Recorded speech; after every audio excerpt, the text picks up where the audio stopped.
Lorsque vous choisissez votre héros pour le jeu HeroQuest, pensez à bien regarder le dos des cartes qui vous sont fournies avec. Vous avez des précisions qu'on a tendance à oublier. Je le vois lorsque je fais des parties. Par exemple, ici nous avons pour le chevalier. Donc, bon, vous avez ce côté-ci qui est utilisé, que vous allez reproduire sur votre fiche de personnage avec ses caractéristiques. Il a un bouclier en armure de départ. Mais on vous dit derrière, comme précision, vous êtes le chevalier, un guerrier en armure chevronné et courageux, toujours prêt à s'interposer entre ses alliés et le danger. Ça, c'est le fruit de ses capacités. Par contre, on vous précise, les armures ne réduisent pas votre vitesse de déplacement. Donc le chevalier va pouvoir utiliser, par exemple, l'armure de plate qui est ici, qui va lui procurer donc 2 dés de défense supplémentaires, et n'aura pas le malus du déplacement qui, normalement, s'ajoute à cette armure de plate. Alors, d'autres cas particuliers, donc on a le druide ici, donc on vous dit derrière que voilà, gardien des forêts, puissant guérisseur, vous êtes un redoutable combattant, sous l'effet de votre sort de change-forme, mais vous pouvez être vulnérable quand vos ressources sont épuisées. Vous ne portez pas d'armure en métal.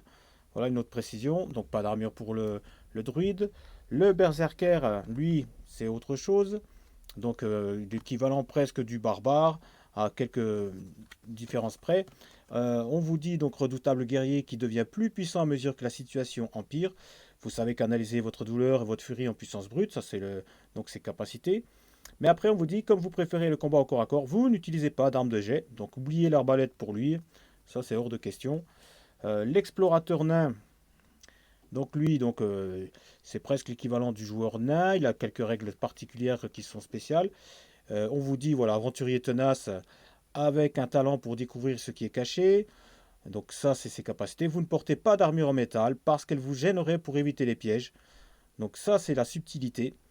Après, on vous dit, comme le nain, vous pouvez désamorcer les pièges sans utiliser une trousse à outils. Quand vous le faites, lancez un dé de combat. Si vous obtenez un bouclier noir, vous échouez. Tout autre résultat est un succès. Ça, c'est pareil que pour le nain. Mais voilà, vous n'avez pas d'armure en métal pour l'explorateur nain.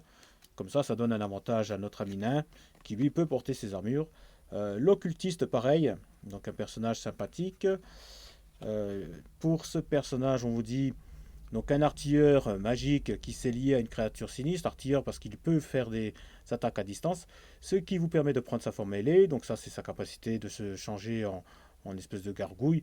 Laissez vos alliés vous protéger pendant que vous infligez des dégâts à distance, bon ça c'est obligatoire quand vous jouez quelque chose comme l'enchanteur ou l'occultiste puisque vous êtes très fragile. L'occultiste ne peut utiliser que les armes, les artefacts et l'équipement utilisable par l'enchanteur.